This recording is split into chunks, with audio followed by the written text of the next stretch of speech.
Orlando, Florida single mother Angel Glenn does whatever it takes to support her toddler. She was a stripper and men fawned over her. But when she hooks up with a bad boy, Angel crosses over from a world of seduction into a life of crime. Angel was trying to find herself and being intrigued by this young man who had money because he sold drugs. She was very much in love with him. She had no idea that she was setting up a bloodbath. And later, in Hershey, Pennsylvania, desperate housewife Carolyn King abandons her family in search of a fresh start, only to find her perfect match in a local convict. They were just in love, infatuated, and smitten. I think she just wooed him in such a way that he just couldn't resist. But it turns out to be a match made in hell for anyone who gets in the way of Carolyn and her man. They had her stripped naked, placed the gun at her head, and pulled the trigger. They were as thick as thieves. They would do anything for each other. Orlando, Florida may be the happiest place on earth for some, but not for child of divorce Angel Glenn, who's kept on a short leash by her mother. The breakup of the marriage might have caused her mom to be more sheltering of Angel. A dutiful daughter and a model student, Angel seems to be destined for a life on the straight and narrow until puberty hits and the good girl turns into a voluptuous teenager overnight. For Angel, growing up in a home where her father wasn't a steady influence in her life perhaps put her at risk for being a little boy crazy. In other words, trying to find her father through as many male figures as she could. And it doesn't take long for Angel to go from discovering boys to getting pregnant. Angel had a baby when she was 18 years old, and the father of this little boy was not involved in her life. Where are you going? She drops out of school, but her church-going mother blames the men Angel runs with for leading her astray. There is this tendency for good girls to like bad boys, and it seems that Angel may have fallen prey to that particular pattern. Determined to get her on the right track, Angel's mom tells her daughter she needs to get a job to support her son or get out of the house. But Angel knows her options are limited, and the only thing she believes she has going for herself are her looks. She's a pretty girl, and pretty girls like attention. So Angel began to perform as a stripper at private parties. Stripping yields quick, easy cash that you would out-earn your counterparts that are working at a local drive-in or a fast food restaurant. And it's during a night out that Angel happens to attract the attention of 22-year-old twin brothers, Dante and Dante Hall. They're very, very difficult to tell apart. The only distinctive feature is Dante has a tattoo on his neck, and it says, "Money ain't a thing." Despite Dante's best efforts, Angel finds herself drawn to Dante, who seems to be the one in charge. Dante was the more aggressive and certainly the more assertive of the two, and the two of them were dedicated to each other, but basically Dante followed Dante's lead. Angel was very attracted to Dante because, unlike his twin, Dante was much, much more aggressive, much more the bad boy, and certainly Angel had this very rebellious spirit. Not only are the Hall brothers identical twins, they share the same profession. Both are major cocaine dealers with a reputation for ruthlessness that is well known and feared throughout all of Orlando. They had developed a certain clientele among the crack users in particular. And so people knew that if you wanted to buy crack, that you would go to see Dante and Dante. Dante had this danger in his lifestyle that she just was drawn to. The attraction is instant and mutual, and Angel and Dante dive into a relationship that lasts the entire summer. They stayed together at various motels and would get together as much as they could. Angel seems at ease as the girlfriend of a notorious drug dealer, leaving her son with her mother for long stretches to spend more time with Dante, who has now graduated from merely dealing drugs to robbing other drug dealers. The one thing about choosing criminals as your victims is that criminals don't typically call the police for help. Dante finds another way to make money as well, by helping himself to a cut of the money Angel makes from dancing. And this became an opportunity for Angel to embed herself into his life, to be able to take care of him and give him the things that would sustain him. Life goes on this way for several weeks. Until one day, when Angel receives a call from a man named Billy Robinson, a potential client Angel met a few days earlier. Billy and Angel met in Orlando, and Angel made it clear that she was willing to dance for money. So you all are gonna take care of us then? And so through Billy, this party got set up for Friday night at a place in Eustis, which is about an hour's drive away from Orlando. At one point, Billy told her, "You be sure to get your girls because we're gonna be giving you a lot of money." Dante is present and is overhearing both sides of the conversation via the speakerphone. After hearing the phone call, Dante's thinking, guys with all that money to spend on strippers, they must be rolling in cash. And Dante, the consummate businessman, comes up with a plan. He and his crew will rob the party, and Angel will serve as bait. She willingly went along with it because that was her boyfriend, and Angel, at one level, understood that her boyfriend was potentially dangerous.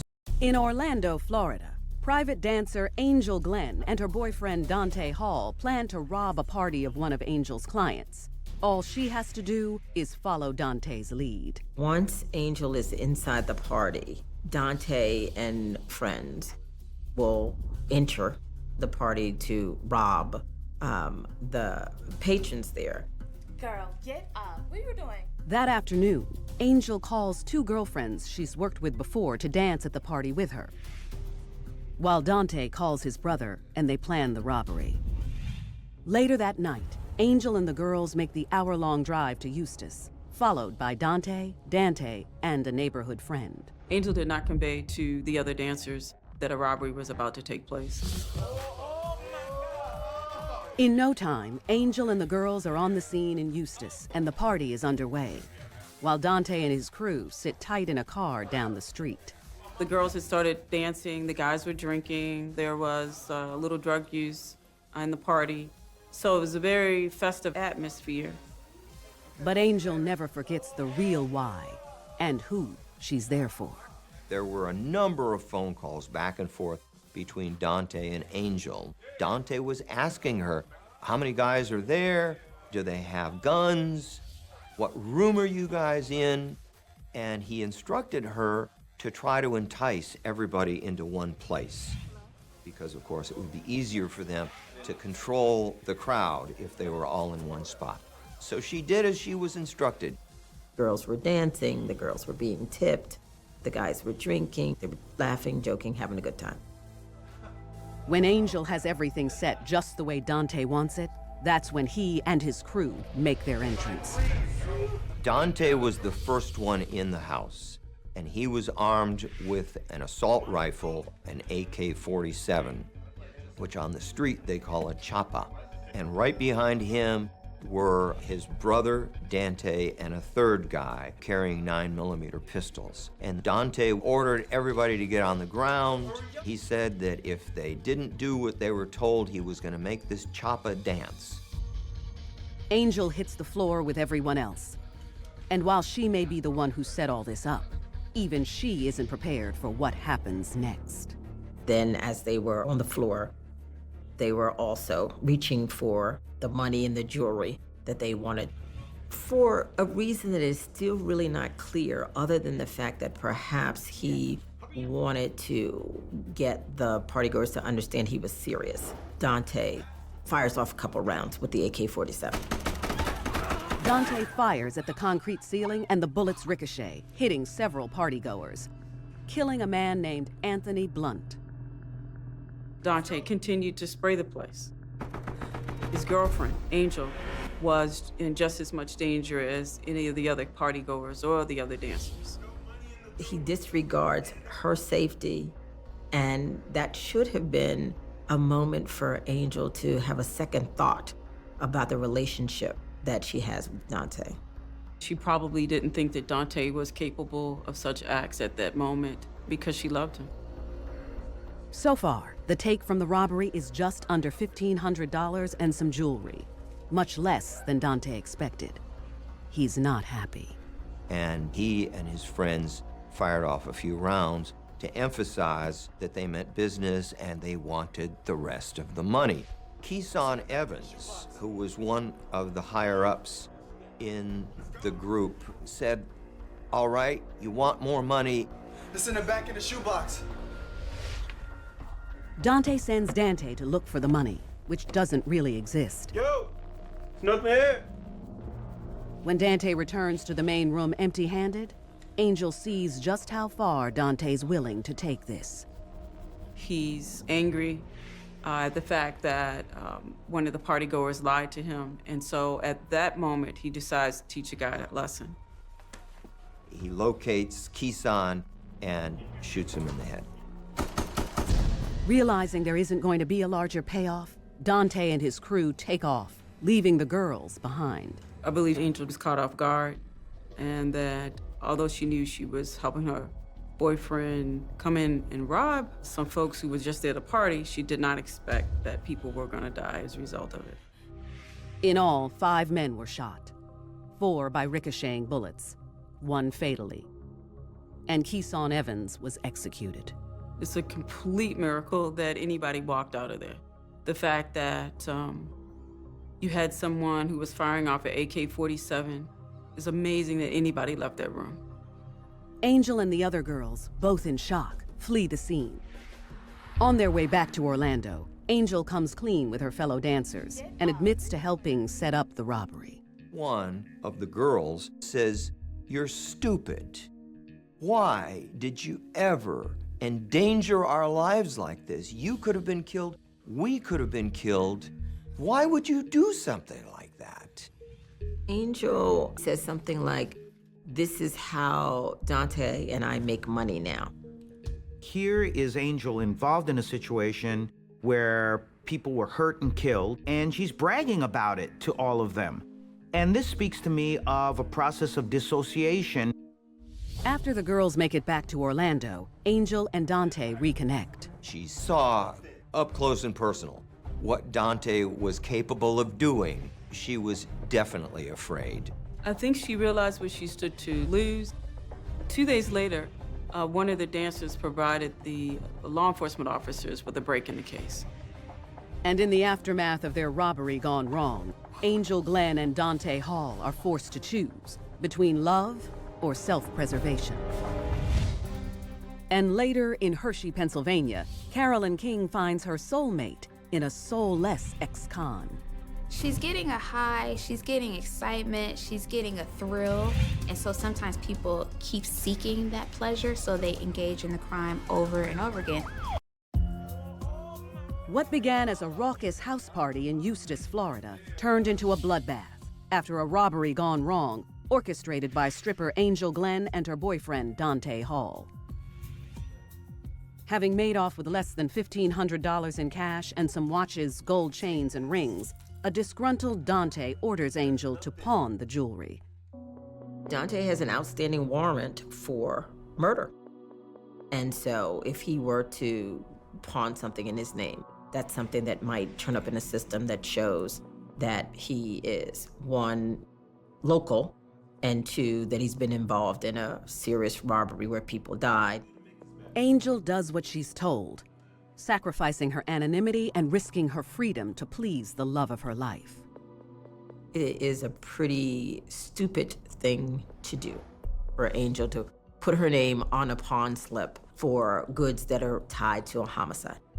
It's quite clear from a psychological point of view that Angel just stopped thinking. She was just invested in this relationship with Dante, and she just was not looking at what her actions were and what the consequences were going to be.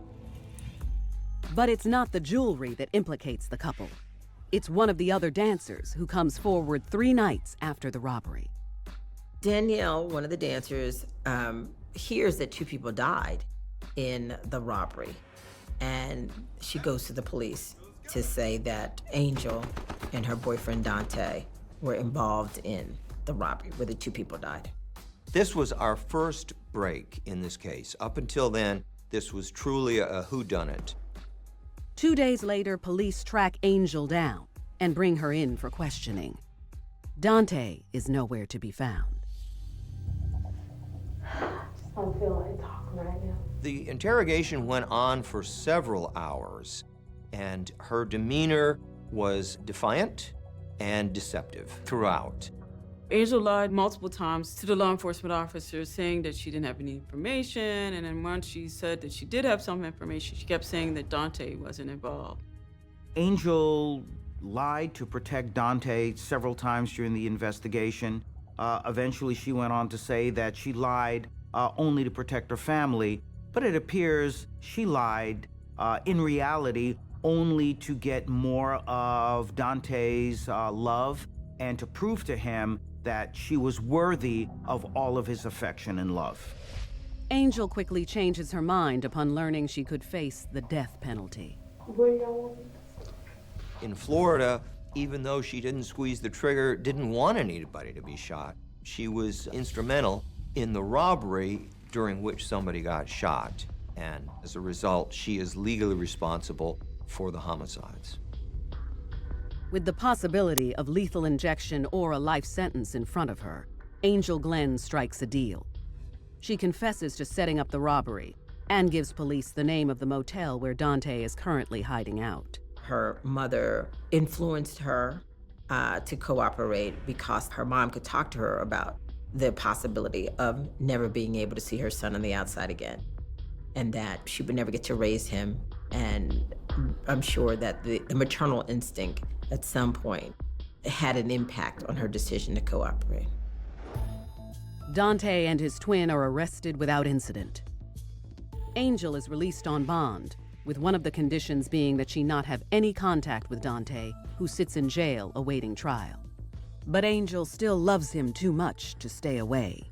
Dante received a number of letters from her, including photos, and one of them, she's got her ankle monitor on at the time, so we know that the picture was taken while she was out on bond. Angel wanted to have her cake and eat it too. On the one hand, she still wanted to be part of Dante's life, even though she was told not to be in contact with him. But on the other hand, she also wanted her freedom, which is something that she had. For violating the terms of her release, Angel is thrown back in jail, where she remains for several months until the Hall brothers go on trial. There was no further communication of any sort between them. Thanks to Angel's testimony, Dante and Dante Hall are found guilty on 2 counts of murder, 1 count of attempted murder, armed robbery, and conspiracy. Dante is sentenced to death and is currently on death row. Dante gets life without parole. It's now Angel Glenn's turn to face the music. She's sentenced to 10 years for conspiracy to commit murder. She did express that she was sorry for what happened. I think she was in love with the idea of being in love, and Dante embodied power for her, and she was attracted to the power. Looking at Angel Glenn in her situation, is she a threat to society? Probably not by herself. But however, watch out, because if she gets with someone who is dangerous, then that can have some really bad consequences. When I first met Angel, she was a wannabe thug girlfriend. And soon that facade of the hard street girl fell away because that really wasn't her lifestyle. The real Angel is actually a pretty nice person.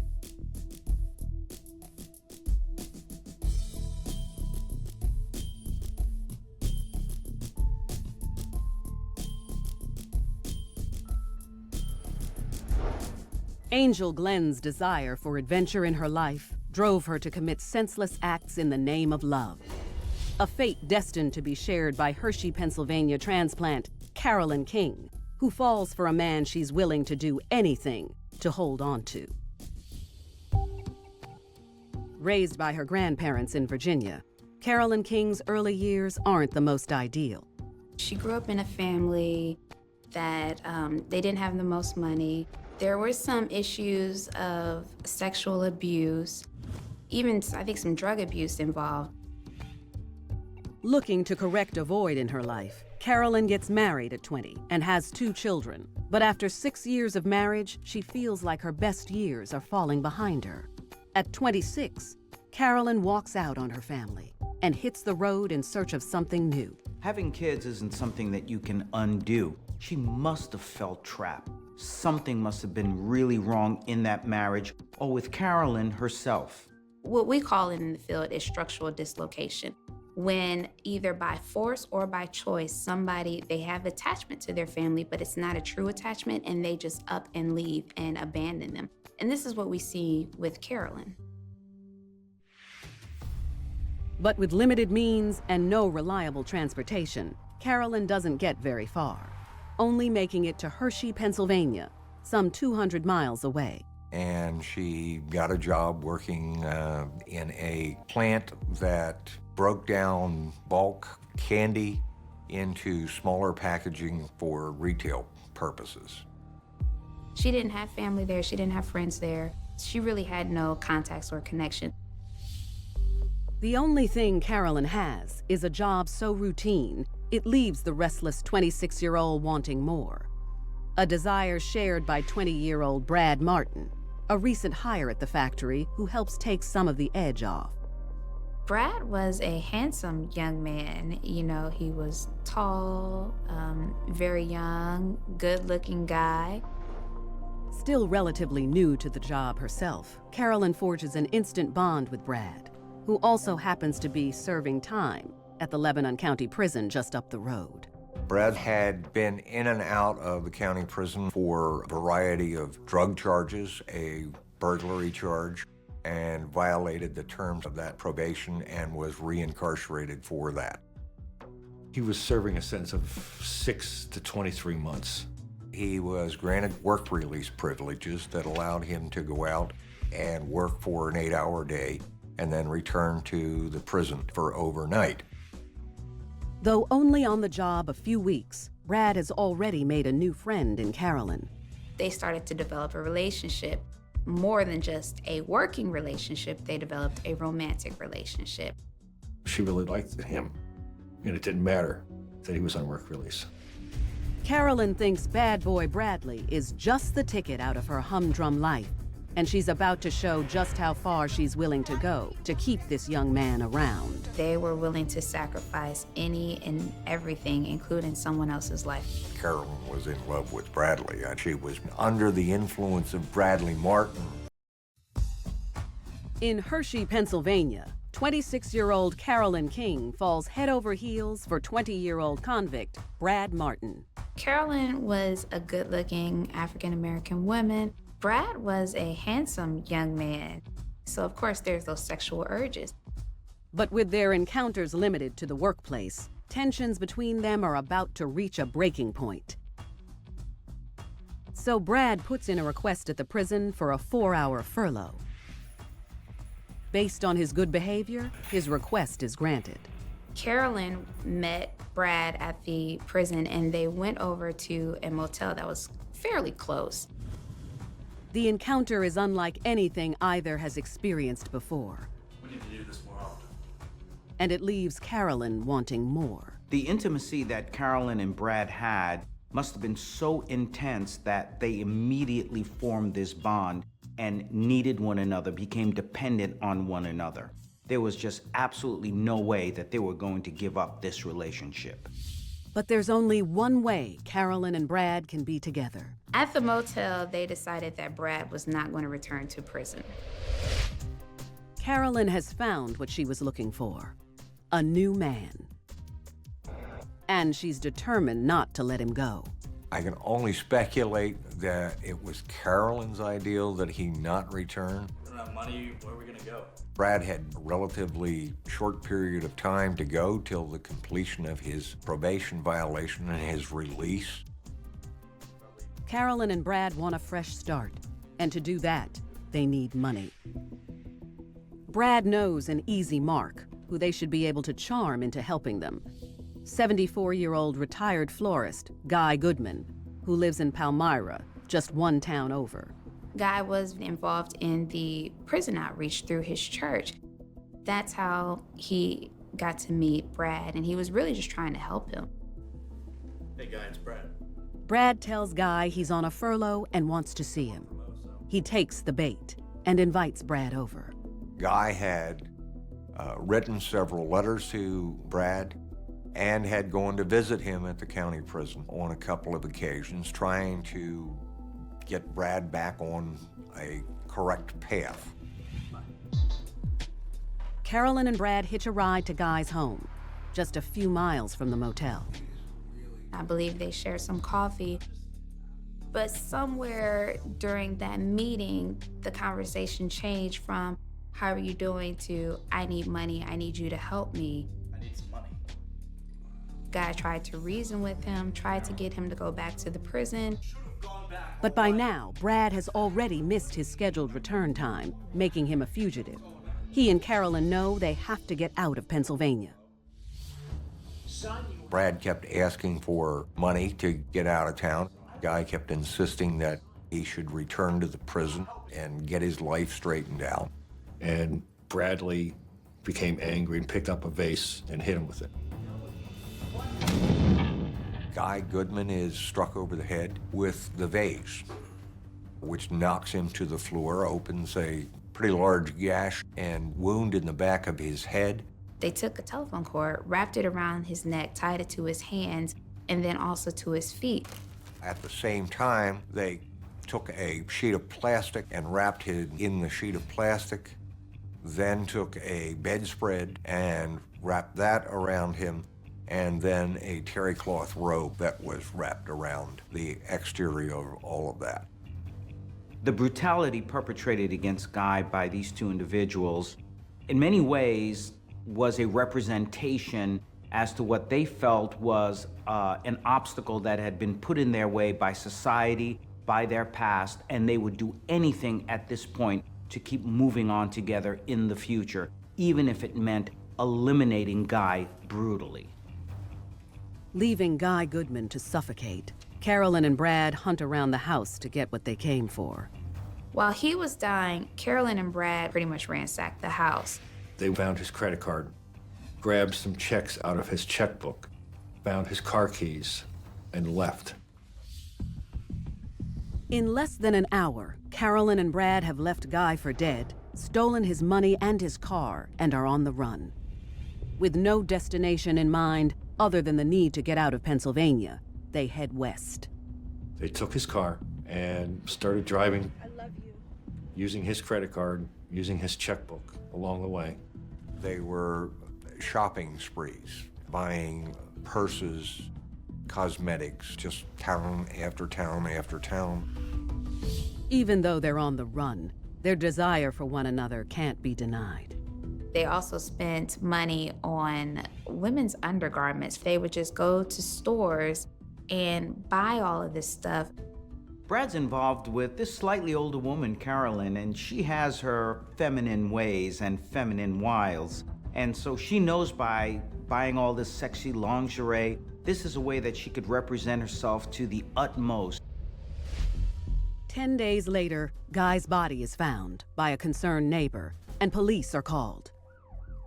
Already on the lookout for escaped prisoner Brad Martin, it doesn't take long for detectives to put two and two together. Guy had sent letters, and he also did a couple of visits to Brad while he was incarcerated. We went back to the county, looked and learned that there was written correspondence as well as visits between Guy and Bradley Martin, which gave us a pretty good lead that it was Bradley Martin who may have done this. Now with Hershey police hot on their heels, the fugitives must stay one step ahead of authorities, and there's no end to the violence they will perpetrate. They shot her, left her naked, alone, hoping that the coyotes and other animals would dispose of the body. What Carolyn did for Brad can never be undone. Love-struck murderers Carolyn King and Bradley Martin are on the lam after killing 74-year-old florist Guy Goodman in Palmyra, Pennsylvania. Still riding on Guy's dime, Carolyn and Brad make it to North Dakota when they decide to head south to Mexico. It's not a short drive from North Dakota, and this was funded from Guy's credit cards. But they don't get far, thanks to a vigilant motel clerk in Bismarck, North Dakota, suspicious of the couple who claimed to have no photo ID. They attempted to check into a motel, and a clerk there had questioned the authenticity of and validity of their utilizing the card and pushed a code into the system which stopped its usage. The couple then tries to use one of Guy Goodman's checks, only to find out his accounts have been closed. With rapidly diminishing funds, the two are pushed to the point of desperation. They needed money, they needed it bad, and they weren't afraid to do whatever they had to. Having killed Guy Goodman, Carolyn and Brad know they have nothing to lose when they spot 59-year-old vacationer Donna Martz.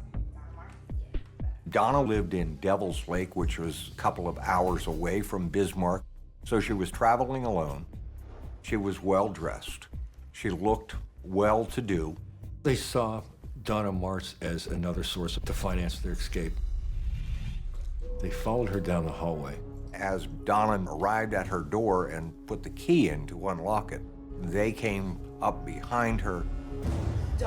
Carolyn pulls a knife on Donna and tells her to do what they say and nobody will get hurt. Donna Martz had a car, plus she probably also had a fresh supply of money, credit cards, checks, maybe even cash. They wanted to get to where they wanted to get, start a new life, and live happily ever after.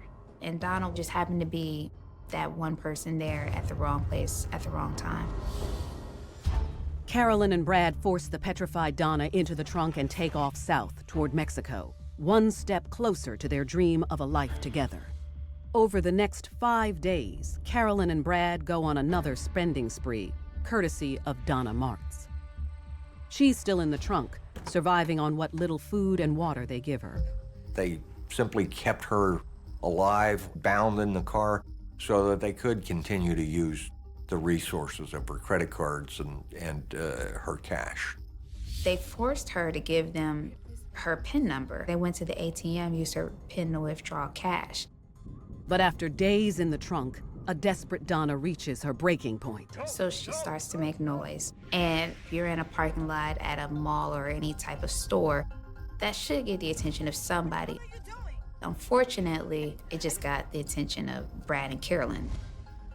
A furious Carolyn gets behind the wheel and drives out to the middle of nowhere. Carolyn and Bradley, who had kept Donna alive so they could use her funds, now reach a tipping point with her. She's acting out in the trunk, trying to draw attention to her plight, and she could possibly get them caught. And so at this point, they become enraged with her.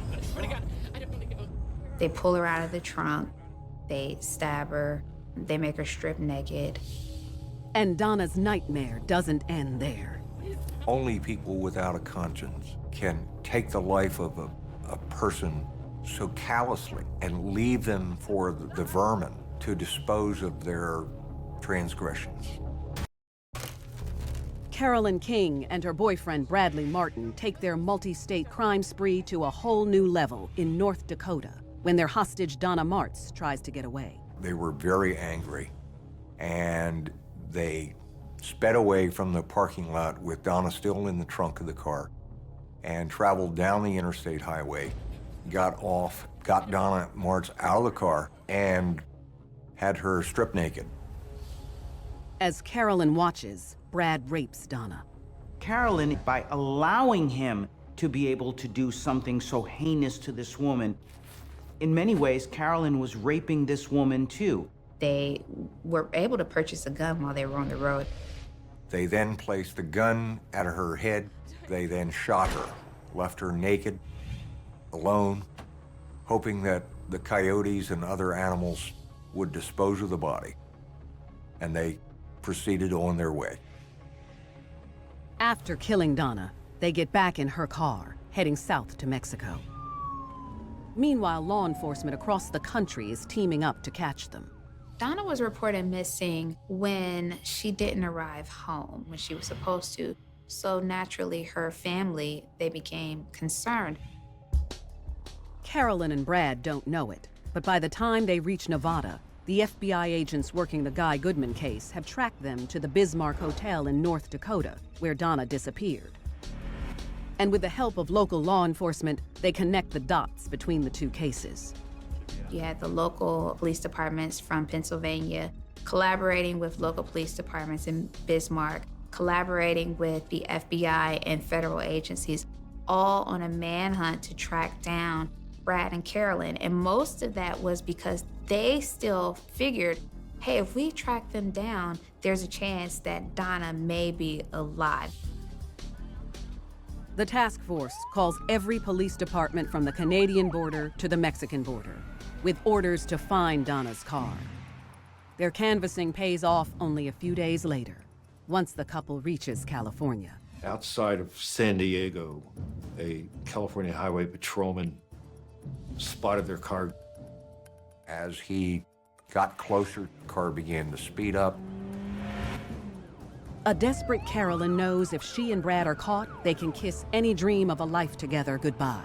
Carolyn was driving the car, weaving in and out of traffic, going through stop signs and stoplights. The chase comes to a violent end when Carolyn speeds through an intersection and is T-boned by another car. Carolyn and Brad survive the collision unharmed and are taken into custody. That afternoon, Brad gives up the location of Donna Martz's body, and 2 days later, her remains are found. Under hours of questioning, their stories don't match up. Brad basically admitted that, yes, he was involved. He and Carolyn had committed these acts together. But the hot seat doesn't intimidate Carolyn, who claims she was there in the name of love.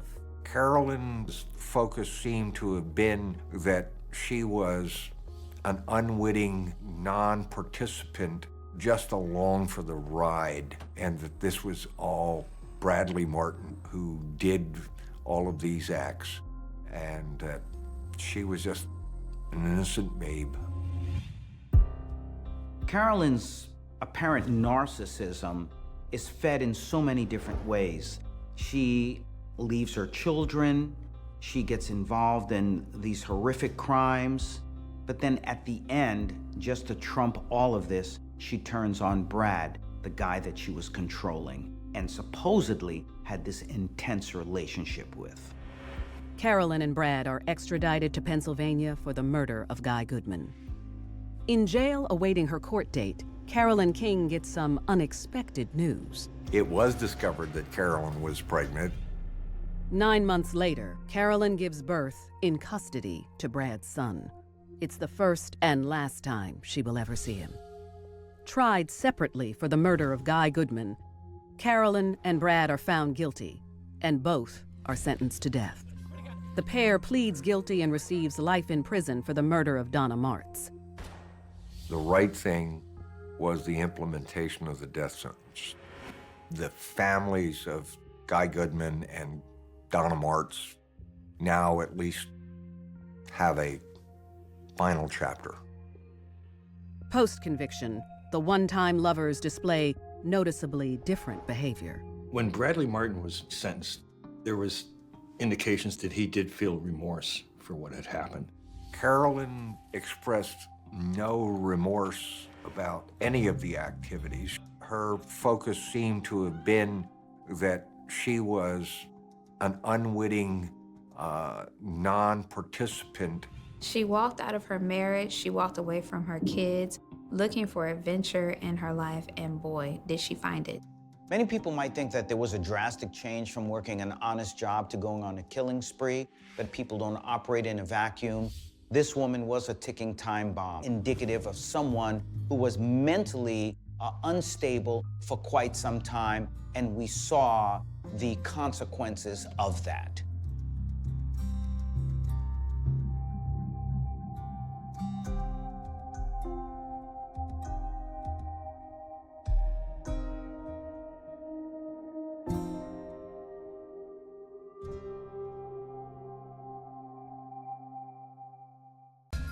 Mississippi single mom Olivia Walker thinks she finally has her life balanced out, until she meets a man who's quick to write a check she's all too willing to cash.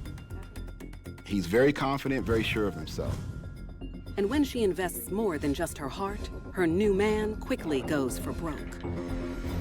She wanted to make Kenyatta happy, but things just went completely wrong. Olivia went out on a limb. Her children, everything, she jeopardized that, all for this man. And later, halfway across the globe in Bali, Indonesia, Heather Mack has been handed the world on a platter. She had the silver spoon in her mouth and received any and everything as an only child. But Heather wants more than love and attention. She wants it all. Heather would not stop till she got access to her mother's money. And it's kind of like, I'm gonna do it for my man. I'm gonna make our life right for him. Growing up in a stable home in the small town of Ridgeland, Mississippi, Olivia Walker's planned every step of her life. Olivia's parents were very clear with her. The keys to success were good life, good job, good friends, good family, good man. Olivia's parents were solidly middle-class people who worked really hard with regard to doing everything the right way. She really wanted to make her parents proud. Following a series of odd jobs after high school, Olivia's on the road to happiness when at 21, she meets the man she's certain will make her dreams come true. She got married. She had 3 children, and things seemed to be on the normal, average path. Unfortunately, there are some bumps along the way. Olivia has married too young, and when things don't work out, the 30-year-old finds herself divorced and raising her beloved kids all alone. The studies show that the younger they are, the more the relationships don't work out. But in another way, her parents had ingrained in her that marriage was part of that formula of success. Olivia has yet to find her knight in shining armor, so instead, the former stay-at-home mom focuses on finding a career rather than true love. In no time, the young professional lands a job as a part-time teller at a credit union in her hometown. She was dependable and dedicated at her job. Her bosses loved her. Her clients loved her. People knew her. She was one of the people in the neighborhood that you could count on. Before long, Olivia's friendly, can-do attitude skyrockets her from part-time teller to full-time bookkeeper, and on the fast track to management. When Olivia got her new duties, that involved, number one, she had the combination or the access to the vault. She also balanced the books, and she would be in charge of ordering hundreds upon thousands of dollars when the bank needed cash.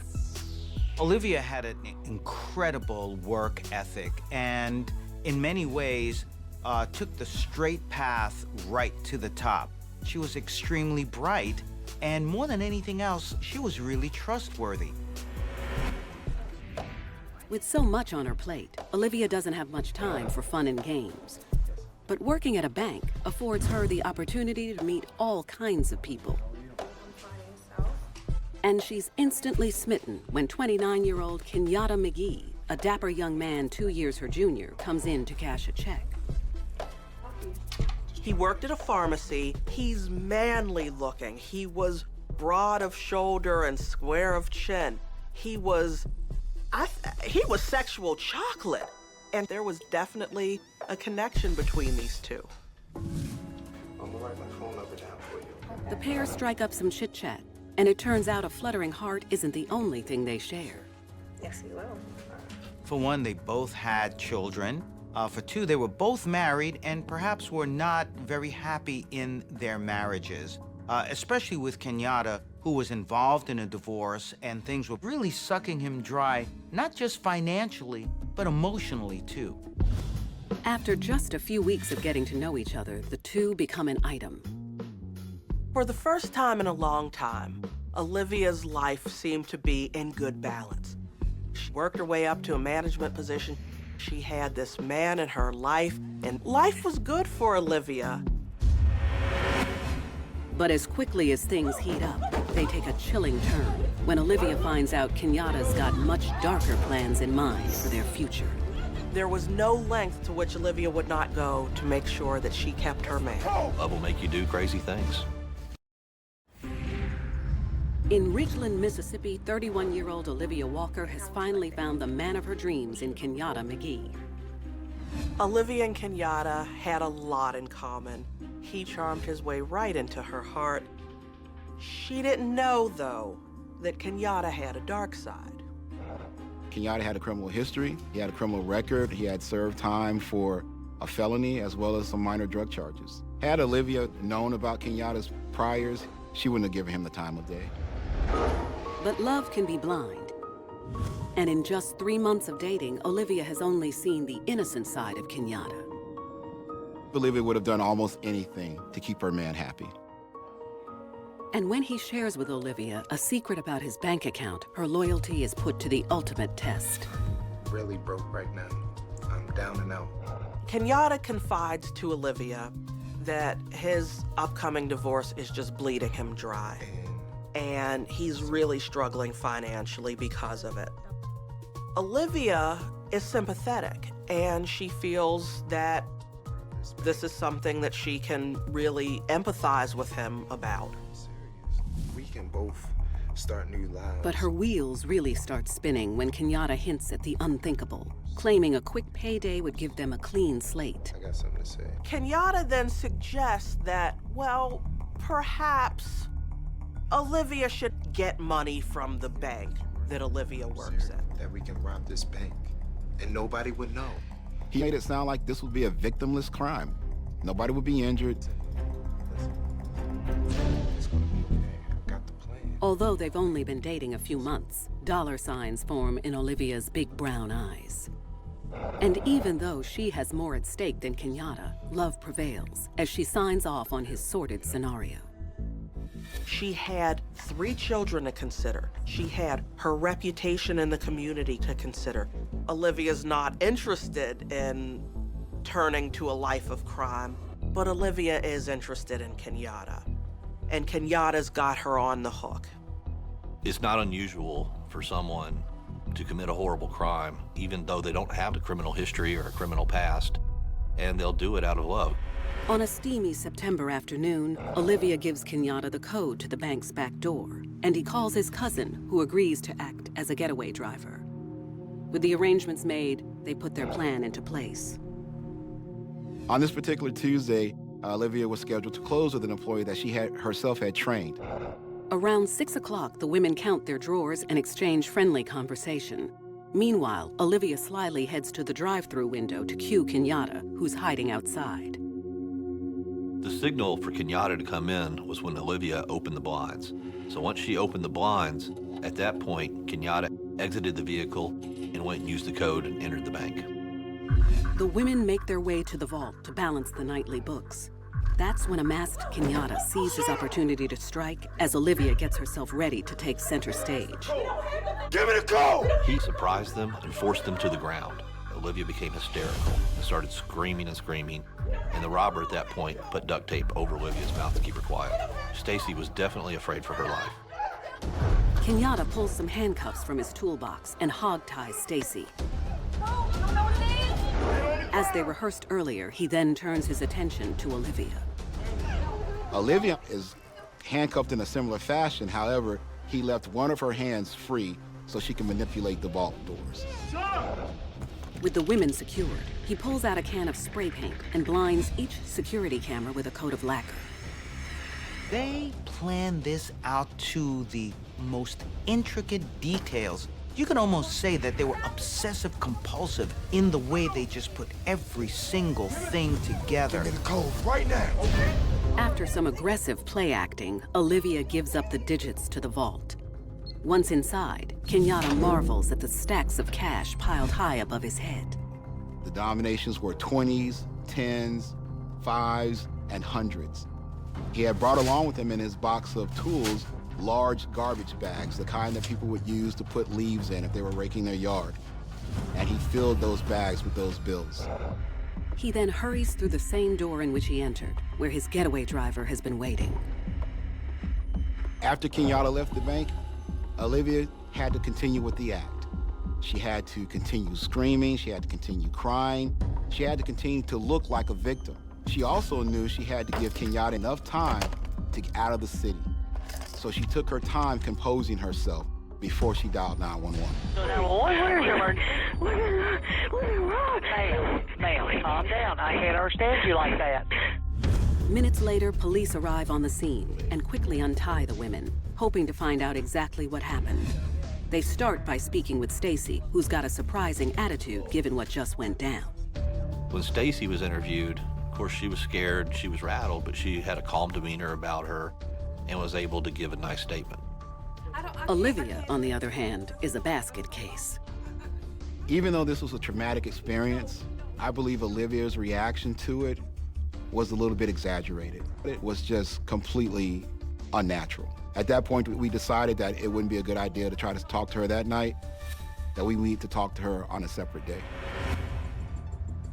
Officers tell Olivia to go home and get some rest, but instead she immediately makes her way to Kenyatta's place, just outside the city limits, where her man is waiting anxiously with their haul. What? There was more money in these bags than either of them had ever seen and would ever see again. And that had to be an amazing rush for them both.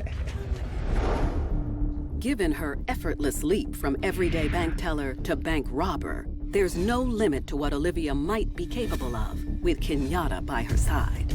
Kenyatta instilled this in her mind that if we do this, we'll live to be cliche, happily ever after. After this heist, there was no telling what Olivia would be willing to do next. And later, in Bali, Indonesia, Heather Mack will also learn that listening to a smooth talker with a forked tongue can ruin even the most idyllic lives. She was bludgeoned to death. It was really a gory sight. It's kind of like, I'm gonna do it for my man, you know? I'm gonna make our life right for him. As the robbery scheme takes hold, it's clear Olivia only cared about Kenyatta and herself. And one thing that makes this crime more diabolical is the fact that Stacy trusted Olivia. And Olivia knew what the plan was, yet she carried it out. She had no regard for Stacy's safety or anything. Following a brazen $1.3 million bank heist in Ridgeland, Mississippi, Olivia Walker and her boyfriend Kenyatta McGee think they're in the clear. When Olivia and Kenyatta are counting all this money, they were probably on cloud 9. Back at the crime scene, police have a feeling it's an inside job. It's either an employee or a former employee has some involvement, especially when they have a code to enter the building. And when detectives unearth some evidence that points to Olivia just a few hours after the robbery, it puts them hot on her trail. As we were going through the evidence, analyzing the evidence, one thing stood out about the handcuffs that were used to secure Olivia and Stacy. The release was a lever as opposed to a keyhole. So we knew at that point that they weren't real, that they were some form of novelty handcuffs. We began to wonder, where could these be sold? A quick online search leads detectives to a local party supply store where they discover a stock of the same imitation handcuffs. As they comb through the shop's surveillance video, they find something that confirms their suspicions. We observed a female that resembled Olivia. She was with 3 small children and an unidentified male wearing a white t-shirt and dark colored pants. Our next move was to confront her with the evidence. Okay. 24 hours after the heist, Olivia arrives at the police station to give her statement. We didn't play all of our hand at once. We eased her into it. Once she admitted that she did go shopping, we then hit her with the video. I think it's strange that you end up with some handcuffs on you and you purchase some handcuffs. And at that point, Olivia began to break down a little bit. She began to cry. She began to become uncooperative. She had played the role of innocent victim and had the crocodile tears. At the end of the line, she, in fact, was just as manipulative in committing this crime as Kenyatta was. She knew the jig was up. Even though Olivia refuses to come clean, police have enough to formally charge her. You want to place me under arrest? Listen, Why? we have more than a proper cause to believe that you're involved in this particular robbery. Oh wow. Oh, wow. In the face of jail time, Olivia will only give up her accomplice's name, but no information on his whereabouts. His name is Ken. Ken what? Ken McGee. The former teller has no intention of leading police right to her man's doorstep. Her love runs too deep, and if she can't be happy, at least he might have a shot. He asked her to do this thing, and she was going to see it through because he was her man, and she was going to stand by him and do her best so that he didn't have to suffer for the fact that the heist went wrong. Olivia was protecting Kenyatta by not coming clean, saving herself, maybe doing less jail time. Again, as we see so many times, doing it in the name of love.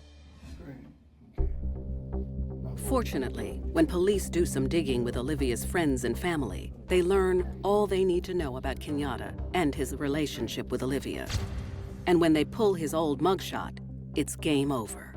We compared that mugshot to the image on the video and knew that we had a match. After searching all the addresses linked to Kenyatta, they track him down just 6 days after the robbery. He's nabbed nearly 400 miles away in Gainesville, Georgia, at his ex-wife's house, the very wife he was complaining to Olivia about. He had all the cash with him except $100,000. There was no indication that his wife knew what was going on. The evidence seems to show that he showed up there with the bags and the money. In fact, she made him sleep on the couch. That's how he found him. I found it very ironic that we would find Kenyatta in Georgia with his ex-wife because Kenyatta had promised Olivia that they were going to make a life together with the money that they had secured from the bank robbery. Olivia was going to be his princess, and he was going to be her prince. Even though he refuses to come clean, Kenyatta is arrested and charged with robbery, conspiracy to commit robbery, and kidnapping. And when they go back to Olivia and mention where her so-called boyfriend was found, she flips. I am telling the God the truth. I didn't know what he was going to do. I promise I did not know. This was the ultimate betrayal. She gave up her life, her children, for this guy who was nothing more than a double-crosser. When Olivia heard where Kenyatta had been, there are canaries who wish they could have sang as prettily. That's when she decided that she was going to tell everything she knew and explain that Kenyatta was just as willing a participant in this whole heist. It wasn't all her after all. Her man had done her wrong. With a mountain of evidence against him, Kenyatta pleads guilty to robbery, conspiracy, and kidnapping. He's sentenced to 50 years in prison, with the final 15 years suspended. Olivia also pleads guilty to robbery and conspiracy and is given 15 years behind bars. During her stint in prison, Olivia has shown remorse for her actions. And those who know her best realize this isn't the real Olivia. Olivia probably learned the harshest lesson of love there is. Just because you love someone does not mean they'll love you. It's clear that Olivia's involved with a man who is manipulating her. And Olivia, based on her criminal history, wouldn't have done this but for her man. Get on the ground! She wasn't remorseful the night that she watched Stacy get hogtied and shoved around. She wasn't remorseful at the time she came into the station and continued to lie to the detective. I am telling the God the truth. I didn't know what he was going to do. I promise I did not know what he was. I think she's remorseful now, though.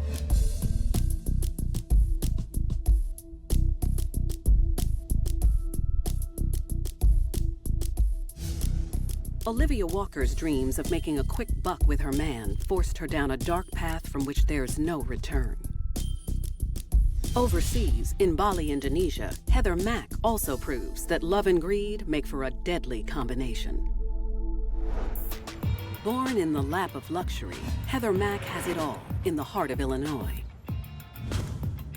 Heather and her family were from Oak Park, which is a pretty prominent and sleepy suburb here outside of Chicago. As a child, she always had a solid relationship with her mother, Sheila, but it's her daddy, James, who makes her heart sing. Heather's father was a well-known jazz composer, and he had made a good bit of money just from his compositions and from his musical career. She adored him. He was everything to her. Her entire life revolved around him. He'd be at the piano, and he'd have his little girl right next to him seated on the piano, trying to show her what he was doing. With enough wealth and connections to last a lifetime, Heather's future is full of possibilities. But it all comes to a screeching halt on an otherwise picture-perfect August Sunday when she's just 11. James died while they were in Athens, Greece. He was walking through a hotel and suffered from a heart attack and just died instantly. In just 5th grade, Heather isn't emotionally ready to handle life without the one person she loved most in this world. With Heather being Daddy's girl, that was extremely traumatic for her. When a young child loses a parent, first of all, they're alone, they're scared, it's hard for them to trust other people, and therefore their maturation becomes completely skewed. Fortunately, he left behind a large estate for his family to get by. When James Mack died, he left his daughter a great inheritance. She had a trust fund worth $1.5 million. The money becomes rightfully Heather's when she turns 30 and will leave her set for life. But until then, moving on without James is harder than either she or her mother could have imagined. Heather's relationship with her mother following the death of her father immediately started to unravel, started to deteriorate. And the final straw comes when Mom decides to trash some of James's things, including his original sheet music. She was so busy. I mean, the house was enormous, and it had tons of stuff, so she just said, I'm going to throw it away. It kind of gave this image to Heather that, okay, he's not here anymore, just, get rid of him. It's disposable. Your father is disposable. Ow, come on, throw it away. This was the ultimate slap in the face, because not only was she tossing out his possessions, she was tossing out the most important memories that Heather had about her father, and this caused Heather to really act out. There were conflicts about whether Heather was attending school, whether she was taking school seriously, and that Heather wasn't taking instructions from her mother. Are you serious? Yeah. But the real damage from James's untimely passing won't be felt for many years to come, when Heather puts a new man at the center of her world. Heather was always trying to irritate Sheila, always. Association with this guy raised the ante. You need to have some more respect, young lady. She's doing it for her man. It's all in the name of standing by your boyfriend. In the wake of her father's death, Oak Park, Illinois youngster Heather Mack is forced to enter adulthood without her best friend and role model.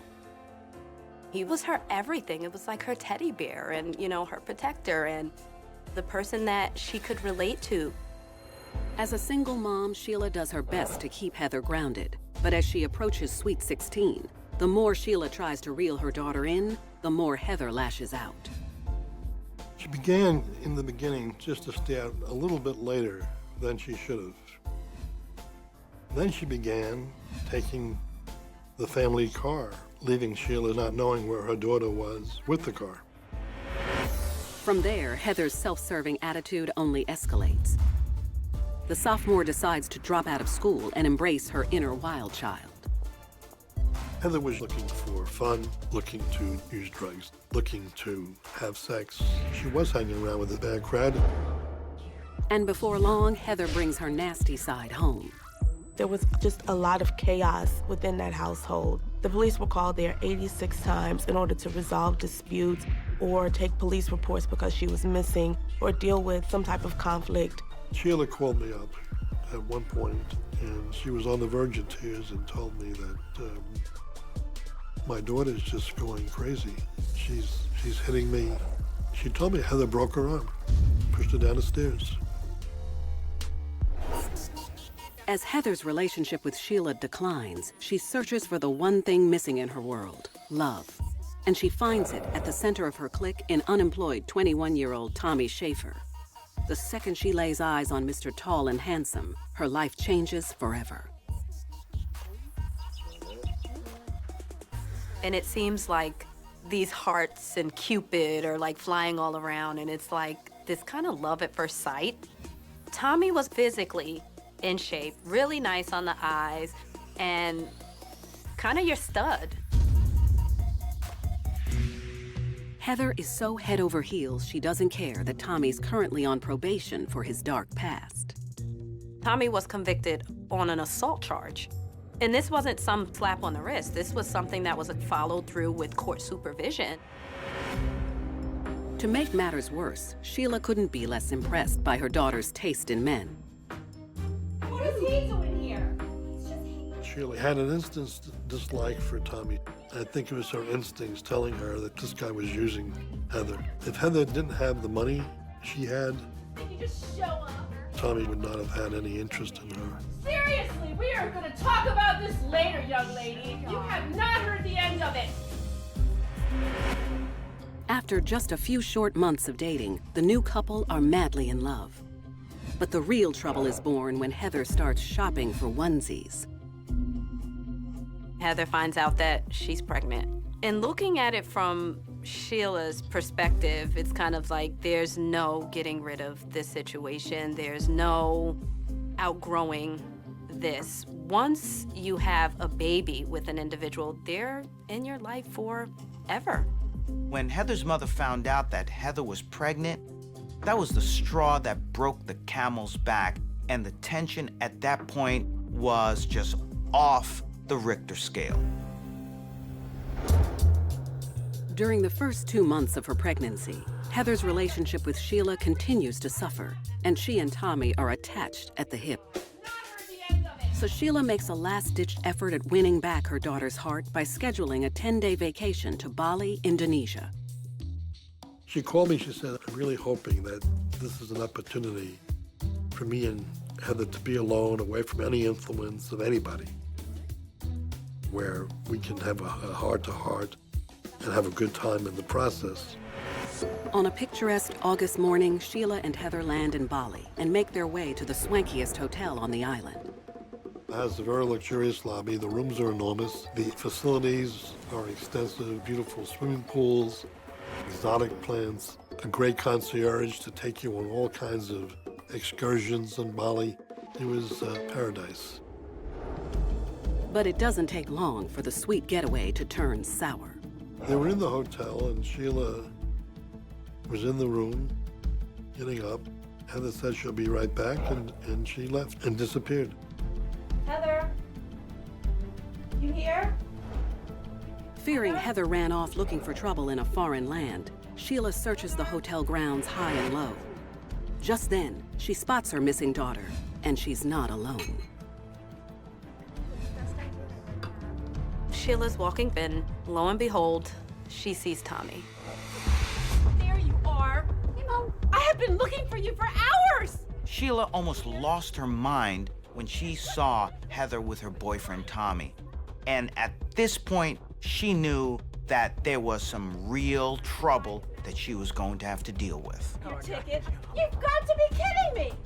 Sheila doesn't hesitate to get right in Tommy's face, ordering him to explain himself. He bought a ticket. I bet he bought a ticket. She asked Tommy, what the hell are you doing here? Who paid for your airfare to get here?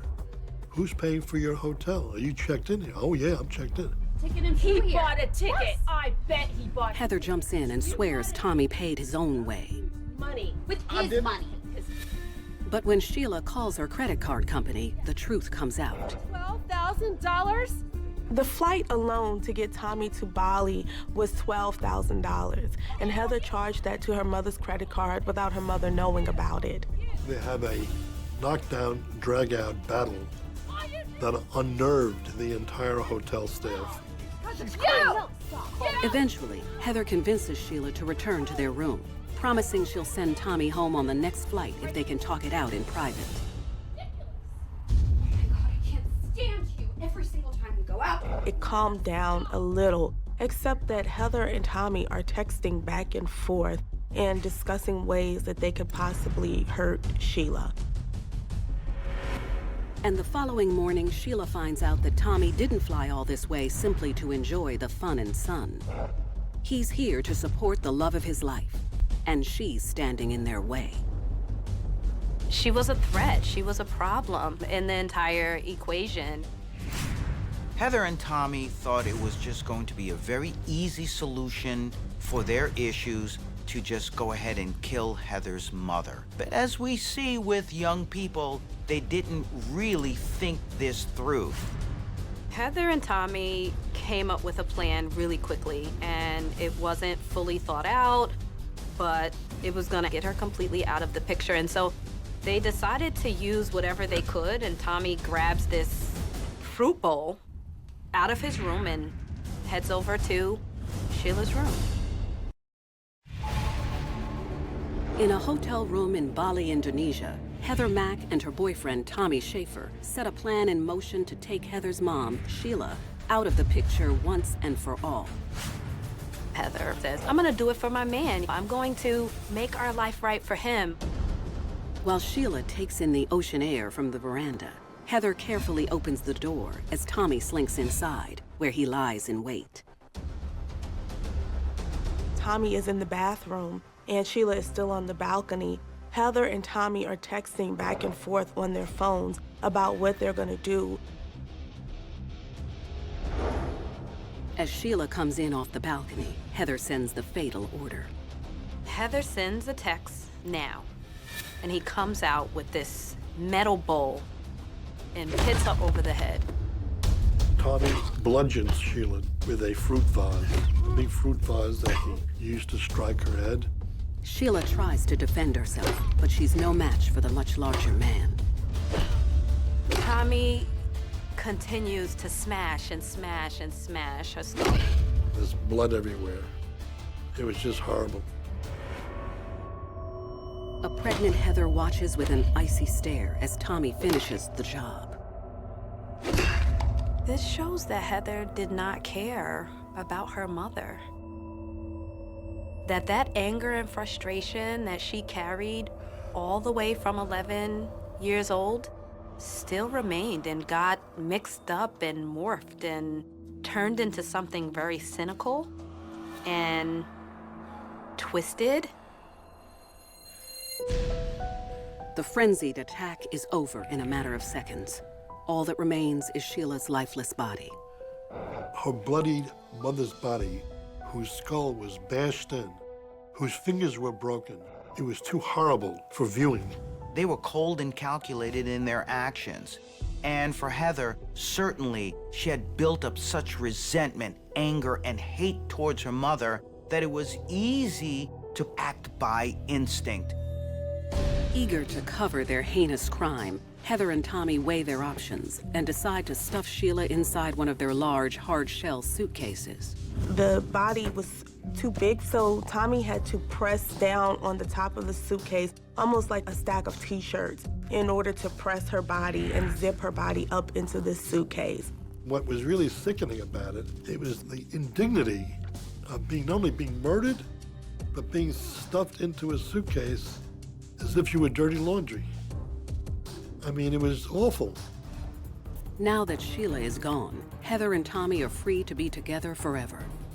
With the unholy package ready for delivery, they call the front desk and prepare to check out. They bring it out to the front entrance and hail a taxi cab. Tell the cab driver to open up the trunk.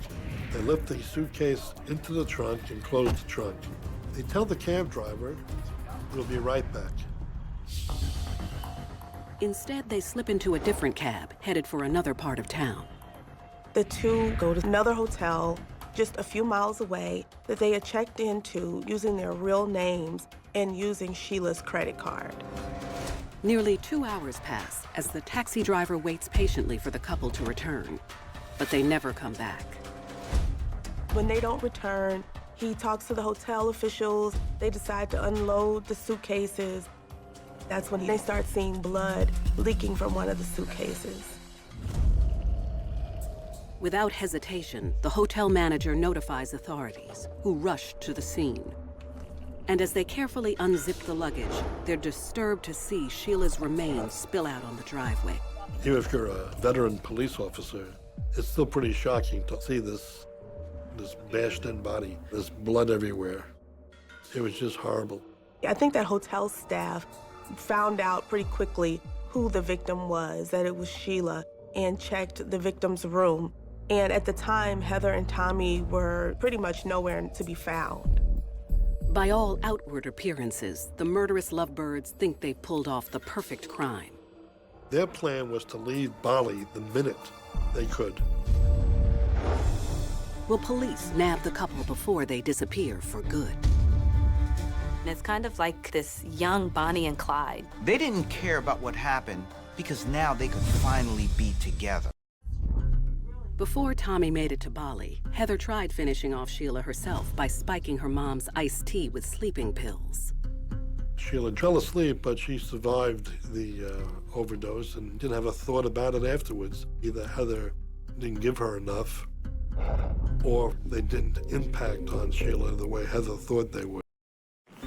Heather Mack and her boyfriend Tommy are on the run and hiding out in a local hotel as investigators discover Sheila Mack's mangled body.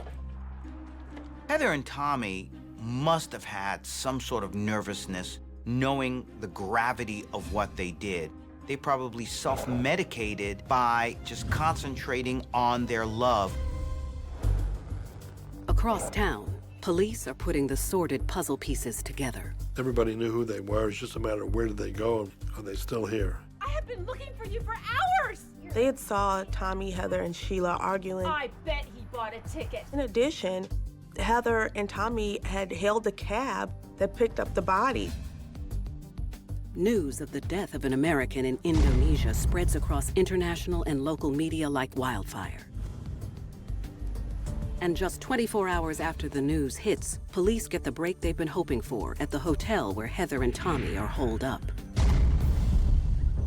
Owner of the hotel discovers that the two people who just checked in are the two people the police are looking for. He calls the authorities and tells them, I think your two people that you're looking for are in my hotel. They were very immature, and they were deluding themselves into thinking that all of this was being done for love, when in fact it was being done for convenience. Authorities head to the hotel, and the manager lets them into the room where the fugitives are hiding out. Get up! And the police barge into the room and see Tommy and Heather in each other's arms. And they're both arrested under suspicion of murder. The pair is immediately booked into separate prisons in Indonesia until further evidence emerges. Just days later, police get all the proof they need when they discover the text exchange between Heather and Tommy spells out premeditated murder. They used smiley faces, they used emojis back and forth. So it was as if they were having a regular conversation and not plotting the demise of another human being. In one text message, Heather reveals that she can't wait for her mother to die. Heather and Tommy both plead not guilty. A judge suspends their trials for 2 months until Heather has her baby. That spring, Heather gives birth to a baby girl who she names Stella. And Stella has become a point of controversy because Indonesian law allows for the mother of an incarcerated individual to raise her baby for 2 years in her cell. The child, after the 2 years, has to be placed in the care of a family member if they're able to take on the care for the child. If not, the child ends up in the foster care system. U.S. authorities have no jurisdiction over Balinese law, so the pair stands trial separately in Bali, 9 months after Sheila's murder. Tommy is found guilty of first-degree murder, and Heather of assisting in first-degree murder. Showing mercy, a judge sentences Tommy to only 18 years in jail and gives Heather just 10. The prosecutor recommended a relatively lenient sentence for Tommy because he's been polite. And Heather got a very light sentence because they viewed her as having been remorseful, which is completely contrary to the facts. Heather's life started in this beautiful, peaceful suburb where she was raised under pretty higher middle-class standards. Now her life has ended in a prison in Bali. Despite her skillful acting job in court, Heather has never offered an apology for her actions. I knew Sheila for 32 years. She was a close friend of mine. I mean, it was awful. This is a young woman who killed her mother to ultimately be with her man. It just goes to show that being young and impatient can have some dire consequences. It cost Heather her freedom, but more importantly, it cost Sheila her life.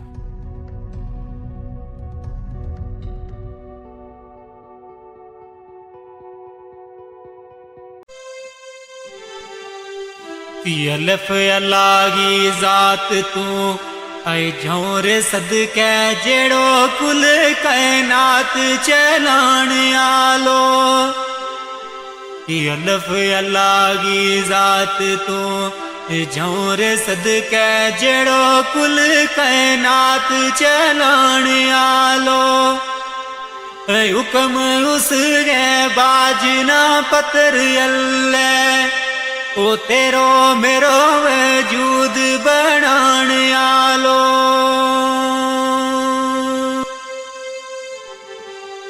18,000 मखलूक गो ऐ मालिक सुनो रब सुनो जमीन आसमान आलो अर्श फर्श लो कलम महफूज कुर्सी जिया जून ना रिज़्क खिलाण आलो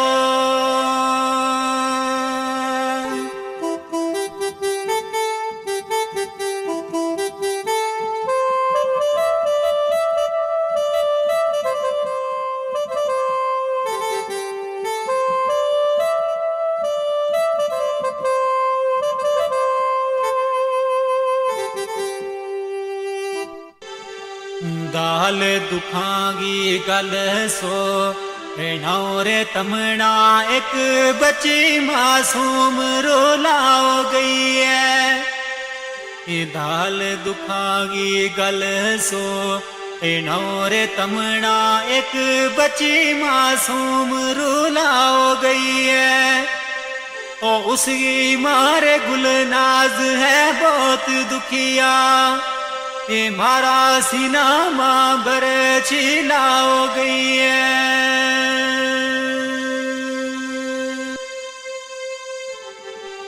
नाओ बच्ची गो अफसा में मूद सोनो रोग उमरा गो सुनी लाओ गई है ओ जिला पुणछ गिरा शिंदरा सोनो ऐ दुखिया दिलाना अफजारो लाओ गई है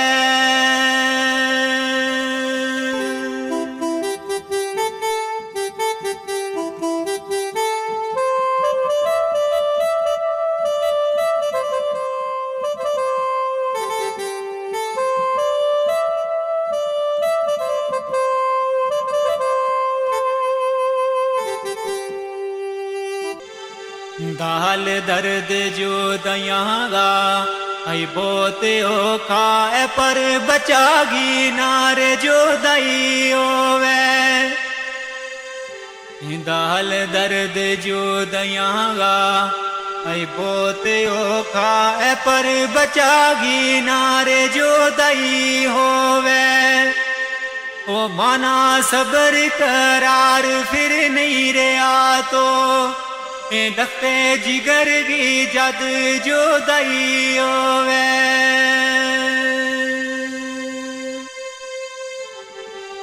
बाप उसको मैं मुँह दियो सेन दुखिया अफसा जही बची सिने लाई होवे ओ दुख मुझ जावेद माँ बाप नावे ओ बचा किसे गी नारे जो दई होवे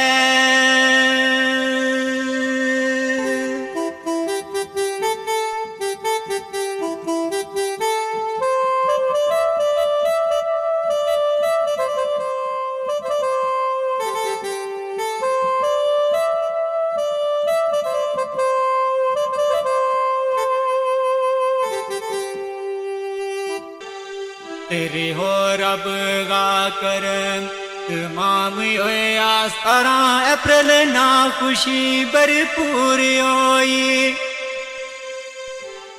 रे हो रब गा कर तमाम होया 17 अप्रैल ना खुशी भरपूर होई ओ अल्लाह पाक ने दिती एक बच्चियों सोनी ऐ गुनाह करांगी अर्ज मंजूर होई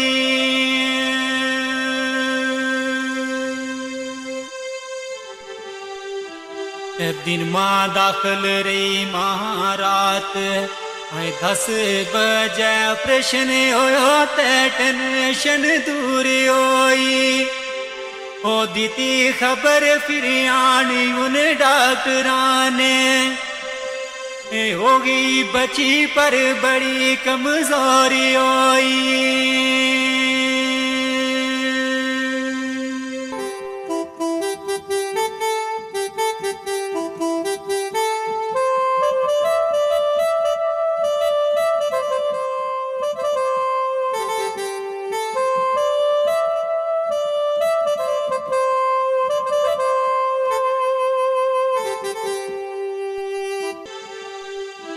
सलाह दीती वीर डॉक्टर है कमजोर बची ले गए बीच मशीन रखाओ दीती ऐ सलाह दीती डॉक्टर है कमजोर बची ले गए बीच मशीन रखाओ दीती 18-19 तक रखी पुणछ अंदर और पर इकी नर जोरी कराओ दीती ऐ रात 9 बजे मामू ऐ नानी दोए गड्डी तरफ जोरी चलाओ दीती ओ मासा देरी ना लाई ले चल गया ओ 12 बजे जोरी पहुंचाओ दीती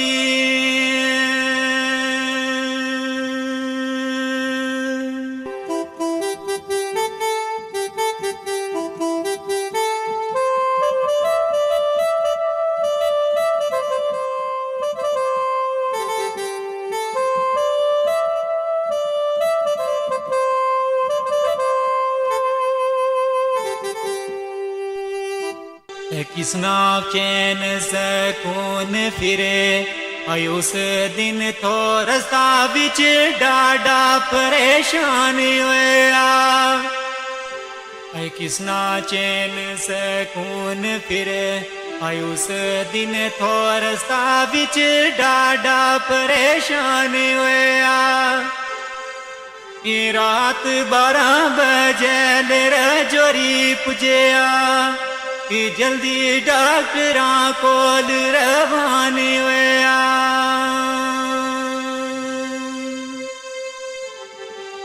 ऐ डॉक्टर नब्ज तके मुतू ये बोल न सके असली राज तू बे वो हैरान होया ओ अमानत रब की है तम सबर करियो ए आपसा बची गारू वे रवानी होया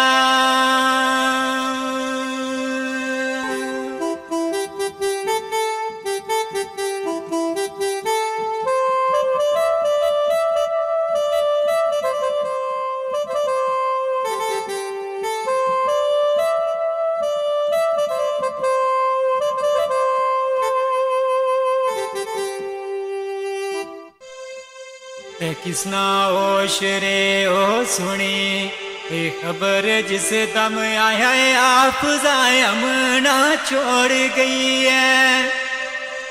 हाय किसना होश रे ओ सुनी ये खबर जिस दम आया है आप जायमना छोड़ गई है। ये एम्बुलेंस करी वापस पुणच चलना मारी किस्मत अज मुकरे मोड़ गई है।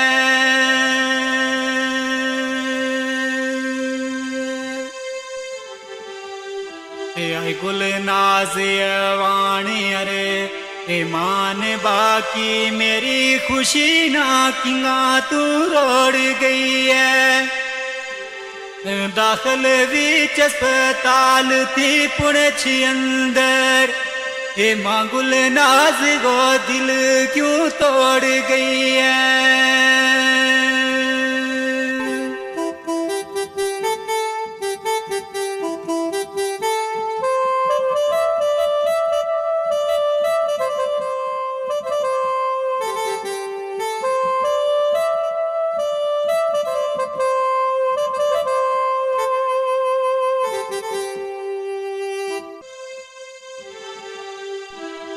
अप्रैल बईना सुबह गए 5 बजे वतन शीदरा पुजे आयान सदके।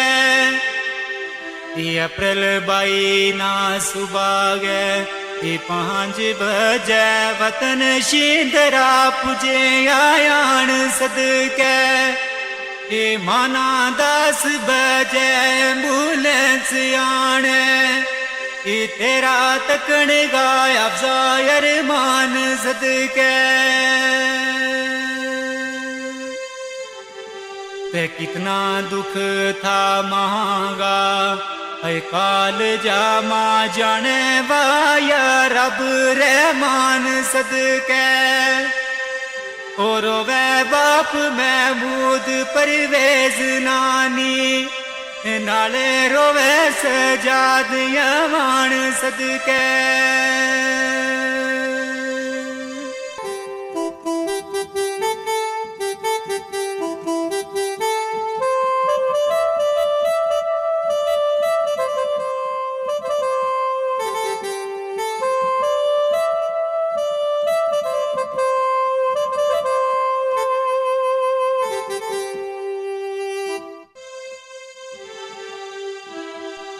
कफन दफन गो विलो हुणे यार गयो इना दुकाना हुण मीटौरे किसरा।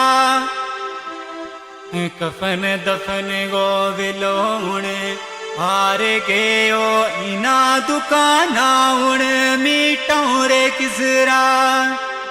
ओ जीता मांगे बचा गो टूर जानो इस शेर बर कलम चनो किसरा।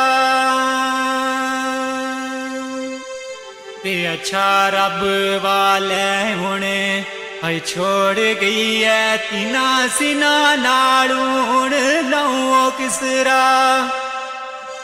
सबर या तो नी दिल मां याद तेरी रोता दिला ना चुप करूं किसरा।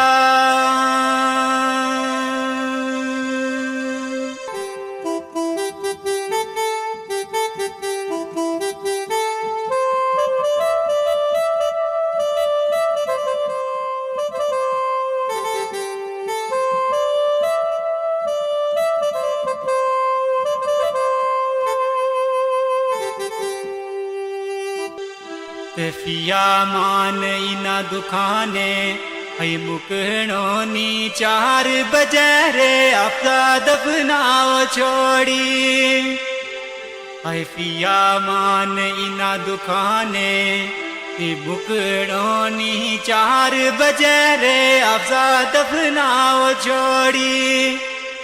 वतन पुणछ गिरा शींदरा अंदर ओ सोनी निकी जी कबर बनाओ छोड़ी।